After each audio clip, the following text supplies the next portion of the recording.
చూస్తే అన్నమాట ప్రకారం తెలంగాణ ప్రభుత్వం రెండో దశ రుణమాఫీ చేసింది. 1,50,000 లోపు రైతులకు అప్పు నుంచి విముక్తి కల్పించింది. అసెంబ్లీ ఆవరణలో జరిగిన ఈ కార్యక్రమంలో సీఎం రేవంత్ రెడ్డి ఎమోషనల్గా మాట్లాడారు. రైతుల పట్ల ప్రభుత్వం ఒక కమిట్మెంట్తో ఉందని అన్నారు. ఆగస్టు 15లోగా రైతులకు బ్యాంక్ లోన్ బాధే ఉండదని డిప్యూటీ సీఎం భట్టి అన్నారు. తెలంగాణలో ఎన్నికల వేళ ఇచ్చిన రైతు రుణమాఫీ హామీని కాంగ్రెస్ ప్రభుత్వం అమలు చేస్తోంది. ఇప్పటికే తొలి విడత రుణమాఫీ చేసిన రేవంత్ రెడ్డి సర్కార్ రెండవ విడత ఫండ్స్ ను రిలీజ్ చేసింది. ఫస్ట్ ఫేజ్ లో ₹1,00,000 వరకు పంట రుణమాఫీ చేసిన ప్రభుత్వం తాజాగా ₹1,50,000 వరకు మాఫీ చేసింది. CM Revanth Reddy, deputy CM Bhatti Vikramarka, మంత్రులంతా కలిసి నిధులు విడుదల చేశారు. రెండో విడతలో మొత్తం ₹6,190 కోట్ల రుణమాఫీ జరిగింది. ఒకేసారి 6,40,823 మంది రైతుల ఖాతాల్లో డబ్బులు జమయ్యాయి. దీంతో 5,45,407 కుటుంబాలకు లబ్ధి చేకూరింది. ఆగస్టు 15వ తేదీలోగా ₹2,00,000 వరకు ఉన్న రుణాలను క్లియర్ చేస్తామని ప్రభుత్వం స్పష్టం చేసింది. అసెంబ్లీ ఆవరణలో ఏర్పాటు చేసిన ఈ కార్యక్రమానికి మంత్రులు, ఎమ్మెల్యేలు, ఎమ్మెల్సీలు హాజరయ్యారు. ఈ సందర్భంగా సీఎం రేవంత్ కాస్త ఎమోషనల్ గా మాట్లాడారు. రైతు రుణమాఫీతో తన జన్మ ధన్యమైందని సీఎం అన్నారు. ఇది కాంగ్రెస్ సర్కారు చిత్తశుద్ధి, పరిపాలనా దక్షతకు నిదర్శనమన్నారు. అన్ని రకాలుగా నిధులు సమీకరించి ఇచ్చిన మాట ప్రకారం రైతుల్ని రుణ విముక్తుల్ని చేస్తానన్నారు. రైతులందరికీ ఇదొక పండగ రోజన్నారు సీఎం రేవంత్.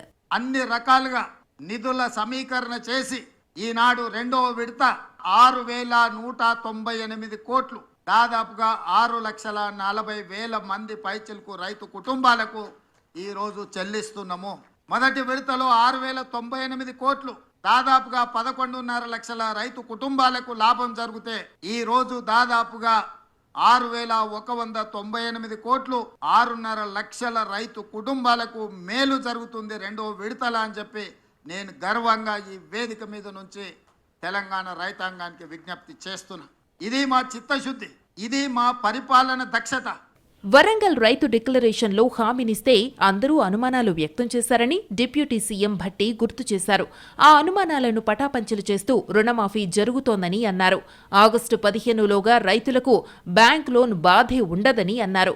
గత బీఆర్ఎస్ సర్కారు 1,00,000 రుణమాఫీని కూడా 4 దఫాల్లో చేసిందని విమర్శించారు. వరంగల్ రైతు డిక్లరేషన్ ప్రకటించేటప్పుడు ₹2,00,000 రుణమాఫీ అంటే ఇది సాధ్యమా, ఇది చేయగలరా, ఇది సాధ్యం కాదు.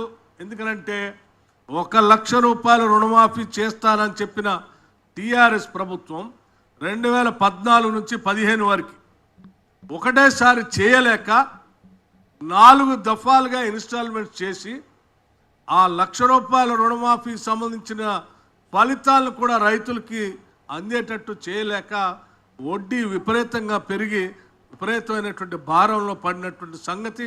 రెండో విడత రుణమాఫీ సందర్భంగా డిప్యూటీ సీఎం, ఆర్థిక మంత్రి భట్టి విక్రమార్కను ప్రశంసించారు సీఎం రేవంత్ రెడ్డి. కేసీఆర్ తెలంగాణను తాకట్టు పెట్టారని, అలా తాకట్టు పెట్టిన రాష్ట్రాన్ని విడిపిస్తున్న ఘనత భట్టి విక్రమార్కదేనన్నారు రేవంత్.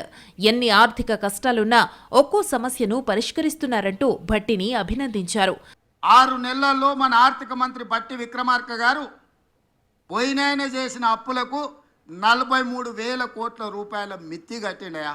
ఆయన చేసిపోయిన అప్పులకు తెలంగాణ రాష్ట్రాన్ని ఆయన తాకట్టు పెడితే ఆ తాకట్టును ఇడిపించడానికి ఈరోజు 6 నెలలలో భట్టి విక్రమార్క గారు పెన్షన్లు ఇచ్చిండు, ఫీజు రియంబర్స్మెంట్ చేసిండు, ఆర్టీసీ బస్సు ఆడబిడ్డలకు ఉచిత ప్రయాణం ఇచ్చిండు, రాజీవ్ ఆరోగ్యశ్రీ అమలు చేసిండు, 200 యూనిట్లు ఉచిత కరెంటు అందుబాటులోకి తీసుకొచ్చిండు. మన్మోహన్ సింగ్ హయాంలో దేశవ్యాప్తంగా ఒకేసారి 70,000 కోట్ల రుణాలు మాఫీ చేస్తే ఇప్పుడు ఒక్క తెలంగాణ రాష్ట్రంలో ఒకే పంట కాలంలో 31,000 కోట్ల పంట రుణమాఫీ జరుగుతోందన్నారు మంత్రి తుమ్మల నాగేశ్వరరావు. రుణమాఫీ చేస్తున్నట్లే పంటల బీమాను కొనసాగిస్తామని, రైతు భరోసాను అందిస్తామని హామీనిచ్చారు. దేశంలో ఏ ప్రభుత్వమూ చేపట్టని విధంగా రైతు రుణమాఫీ చేపట్టామన్నారు మరో మంత్రి పొన్నం ప్రభాకర్. ఈ సందర్భం తన జీవితంలో మరుపురాని ఘట్టమన్నారు.